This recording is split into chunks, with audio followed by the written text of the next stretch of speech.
2 years ago, I was introduced to a philosophy that changed my life. Why? Because my perspective changed. And you have to understand that your internal thought process really works in a manner that your mind is your brain thinking, right? The mind is the brain in action. And what this does, it accumulates information or processes information that essentially your body digests, and emotions, how you feel internally, is just chemical feedback based off your thoughts. And this is how we feel based off our thoughts, right? The concept like mind over matter. It has some truth to it, and I just want you to understand that the way we think essentially makes us how we feel. But I want to tell you about this philosophy that changed my life, and I've been implementing it once I learned about it 2 years ago, and I still implement it more than ever today. I want to start off with the story about how it really changed everything for me. It was around two months ago. Business was good. This is what I dreamed of, right? The hard work, years of studying, educating myself was finally starting to pay off. Business was good. It was just booming. And me, due to the lack of being an experienced business owner and a strong executive, I lost control. I was losing money. Everything just got out of my control. And long story short is I ended up losing money. And from going forward to going backwards, that is a huge mental drain. It's like going backwards. Ty Lopez, he had a good tweet that I personally relate to a lot. It's going backwards is like going through hell. There's a lot of psychology to it, but at the end of the day, I just felt low. The lowest I ever felt in my life. Got to the point where I started getting anxiety. Even to this day, I still get anxiety, but only in the morning, because it's my subconscious work. I'm pretty good on my conscious mind to accumulate the thoughts to be positive and move forward, right? But I owe a lot to this philosophy, and the reason I share that story is because this philosophy really made me grow the thick skin and have the attitude to persevere and just move forward with all the friction and struggles. So I want to share it with you because I know it's going to bring you tremendous value. It might not be something you've heard of unless you've done your personal research in the area, but I know if you're watching this, it's going to give you tremendous amount of value, because life overall, if you're trying to be successful, or you just want to live a comfortable life, whatever your circumstances are, life is difficult. There's constant suffering. Being a human being, you got to deal with biology, bacteria trying to kill you, the loss of a loved one, finance, social. There's just so many factors and variables that can just make life difficult, and it's just going to bring you suffering.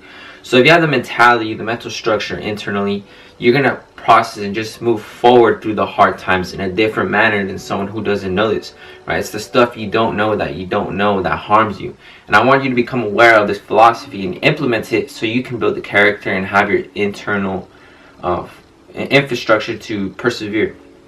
Okay, so the philosophy is called Stoicism. And Stoicism has been around for thousands of years, from Alexander the Great, Seneca, Socrates, those great thinkers back in the time, right? These great philosophers. And the gist of Stoicism is you don't rely on external factors for fulfillment. And fulfillment you can substitute happiness for, something that brings you joy. And the reason being so is because Stoics, they know and understand that external factors are completely out of control. Or I should say some of them. So, how you look, where you were born into, your ethnicity, your height, and some of these factors, they just can't be in your control, so you don't rely on them. Don't rely on for fulfillment. Well, the only thing you can truly control of it is yourself, you the individual, and that gives you the upper hand on the way you're going to be perceiving fulfillment. So that's the gist of Stoicism. And there's much more into it about like the Stoics being long-term, not weak-minded, sacrificing recreation to be more in the trench work and working on themselves. A good example of this is the opposite, reverse engineer. I learned this 2 years ago through Ty 7 Steps. I was introduced to it, but I did my own research and view it this way.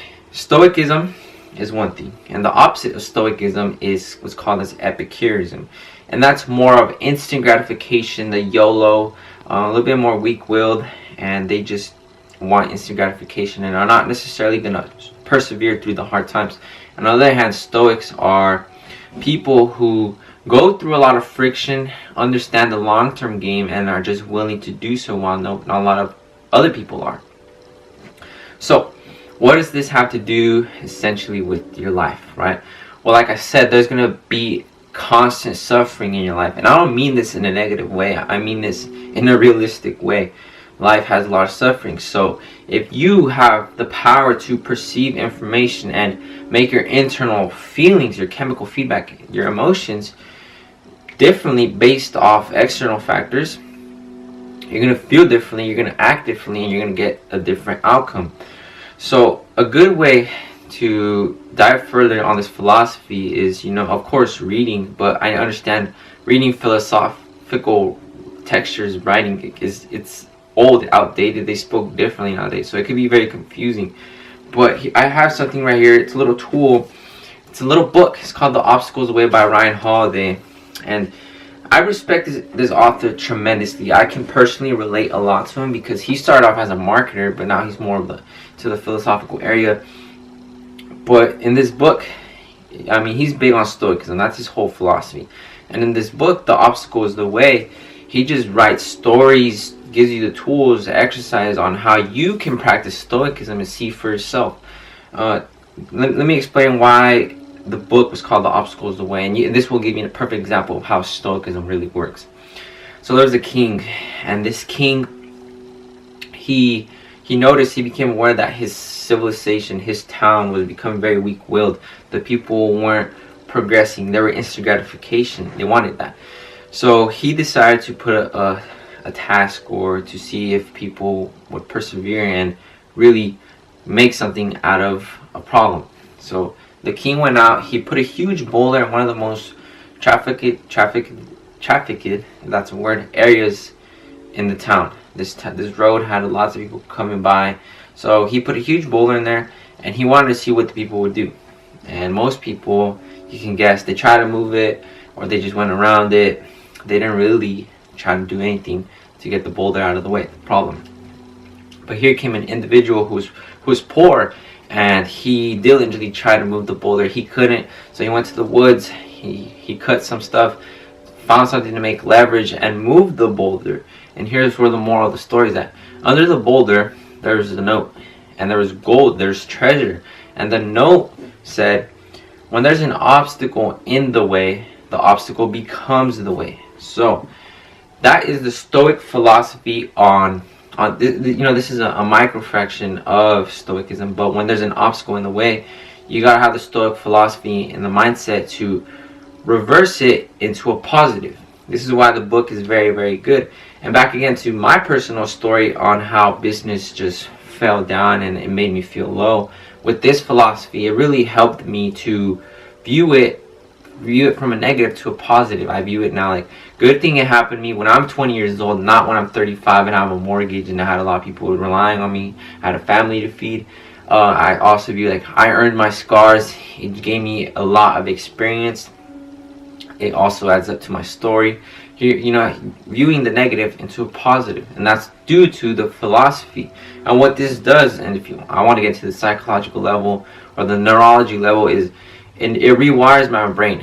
It's called neuroplasticity. It's like when you learn something, you create neurons, and these neurons connect, and then they create a bridge to other neuron buildings, and this literally rewires your brain, and your brain literally reshapes and it changes shapes due to what you learn.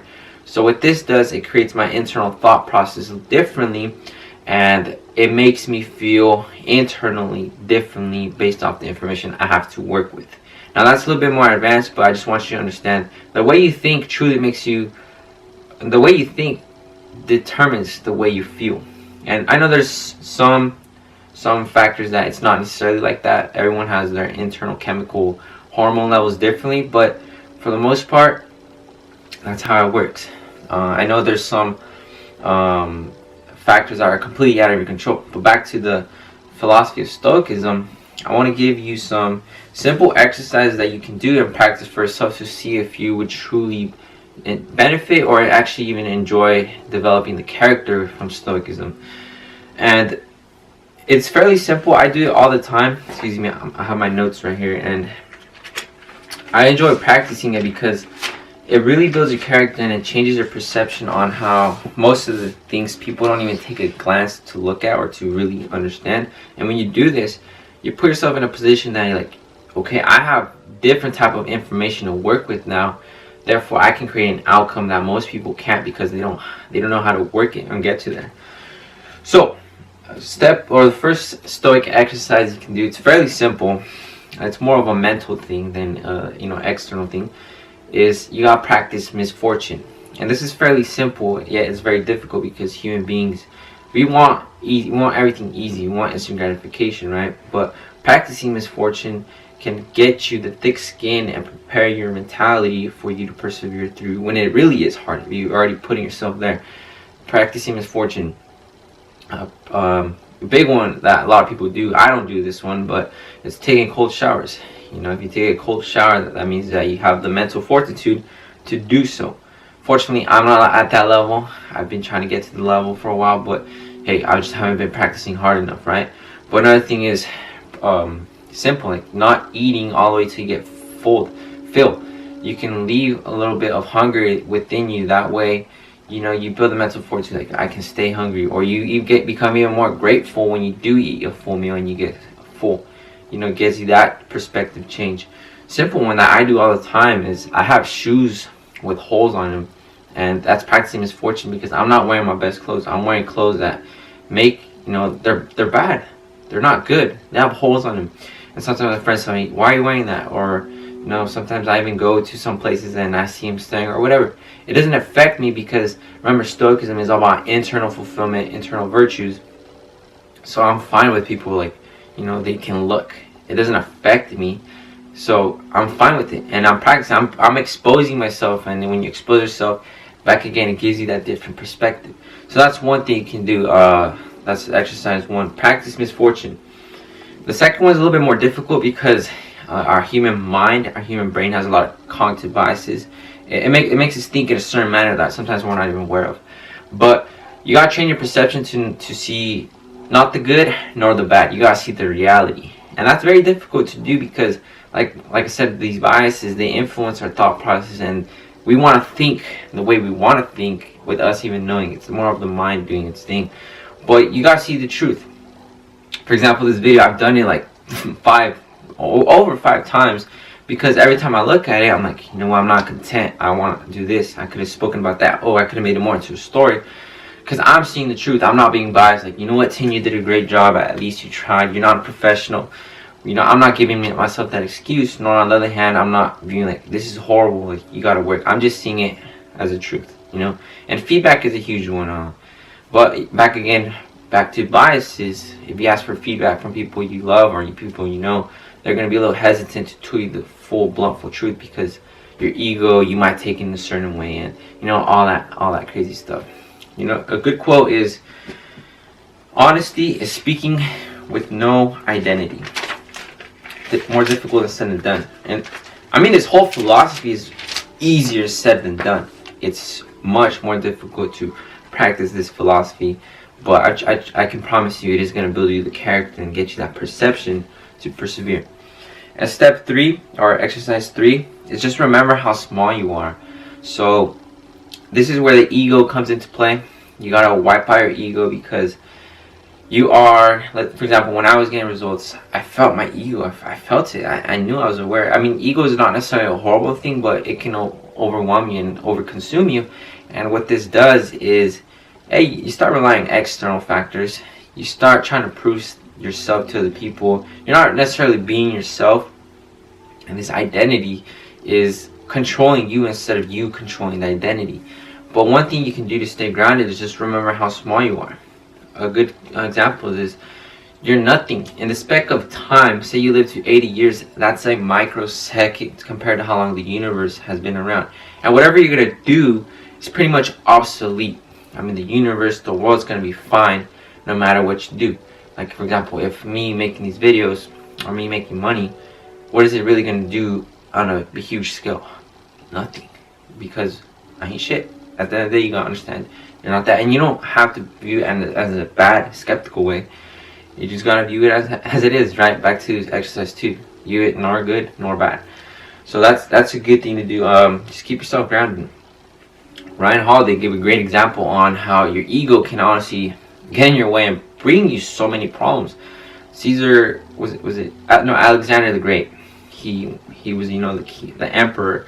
He was colonizing the whole world, but and he was held in the highest regards. They built statues, they built schools, everything after him. And you would expect, oh, he's great. He had the dream life back in the day. But see, Alexander, one day, he got drunk and he got in a fight with his best friend and ended up killing him. So after that, Alexander the Great became depressed. He didn't eat, he couldn't drink. He just felt horrible because he killed his best friend because his ego, overrode his logic and rationality and ended up killing his best friend. So stay grounded. Don't let your ego consume you. Just remember how small you are. Step 4, or exercise 4, you can do, and this one's pretty extreme, but just understand that you can die any day. As soon as I finish making this video, there's a possibility, it's small but it's there, that I can die. I can die driving down the street. I can die driving to the gym. There's so many ways that I can die. Or even, people you love, they can die any moment. So when you do this, like I said, it's not bad nor good. You just view it as a truth. So it keeps you grounded. It keeps you grateful for I am alive. I'm grateful to be alive. I can be dead right now. I believe Seneca had an amazing quote. He said, just view that after you finish learning this, you died.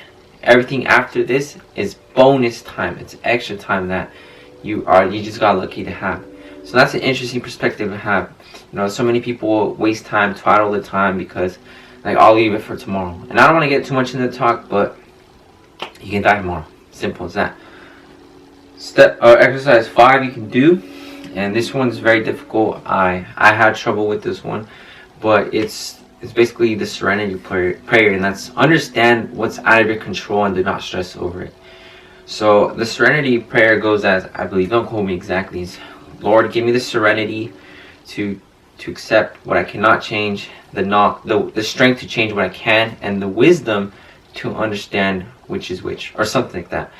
Because at the end of the day, if you try to change something that's completely out of your control, that's going to create insanity. You're trying to do the same thing over and over again and getting the same result. So there's something that's completely out of your control.